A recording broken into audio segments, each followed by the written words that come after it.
शादी के बाद महिला को काफ़ी समस्याओं से जूझना पड़ता है। ऐसे में आज हम आपको ऐसी कहानी बताने जा रहे हैं जिसमें जेठ की गंदी नज़र बहू पर पड़ने लगी थी, जिसको लेकर महिला ने पूरी कहानी का जिक्र किया है। 36 साल की मालती बदला हुआ नाम की शादी को 5 साल हो चुके थे।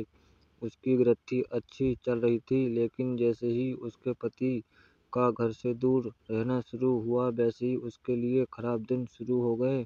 ना चाहते हुए भी उसे चचेरे देवर की गलत हरकतों को सहना पड़ता है। बदनामी और कर्ज की वजह से वो कुछ बोल नहीं पा रही है। इतना नहीं, सास भी उसका साथ नहीं दे रही है। चलिए मालती की कहानी आपको बताते हैं और एक्सपर्ट की इसे लेकर क्या राय है। मालती की माने तो पति एक ट्रांसपोर्ट कंपनी में काम करते हैं, बाकी में 3 दिन घर से दूर ही रहते हैं। उनके रिश्ते अच्छे हैं, पति उन्हें बहुत प्यार भी करता है, सब कुछ अच्छा चल रहा है। बतौर मालती एक दिन जब पति नहीं थे, तब उसका 35 साल का चचेरा देवर घर आया।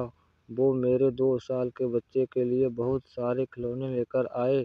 बच्चा उन्हें देखकर खुश था, लेकिन मुझे पता नहीं था कि वो किस मकसद से आया है।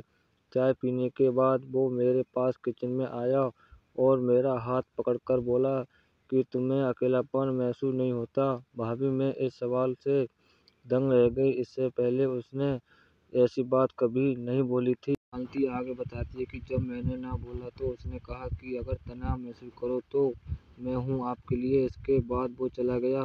पिछले 2 महीने से उसका घर पर आना जारी है। पति जब नहीं होते हैं तभी वो आता है। कुछ दिन पहले तो हद हो गई, उसने मुझे बाहों में कस लिया और बोला कि भाभी, मेरा दिल आप पर आ गया है, आपको पाना चाहता हूँ। मैंने उसे काफ़ी बुरा भला बोला, उसे घर से जाने को कह दिया, लेकिन जाते जाते उसने धमकी दी कि अगर मैं उसके साथ प्यार नहीं करती हूँ तो वो 6 लाख का कर्ज मांगेगा, जिसे उसने मेरे पति को दिया था। हमारी आर्थिक स्थिति इतनी अच्छी नहीं है कि इतनी बड़ी रकम उसे तुरंत लौटा सकें। ये बात मैंने जब सास को बताई तो उन्होंने भी मुंह खोलने से मना कर दिया। उन्होंने कहा कि जाने दो, मैं उसे घर पर आने से मना कर दूंगी। कुछ बोलने पर हमारी ही बदनामी होगी, लेकिन मैं अंदर से काफ़ी टूट गई हूँ। मुझे उसके टच के बारे में सोचते ही खुद से घृणा होने लग रहा है। समझ नहीं आ रहा है कि क्या करूँ।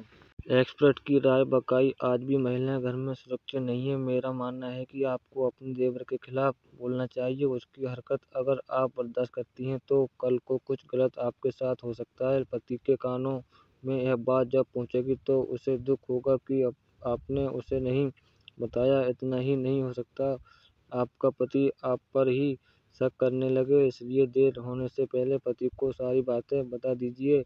उसे यह भी बताइए कि उसने कर्ज को लेकर धमकी दी है। आपके पति खुद इसका हल निकाल लेंगे, लेकिन चुप रहने की बजाय बोलने की ज़रूरत है।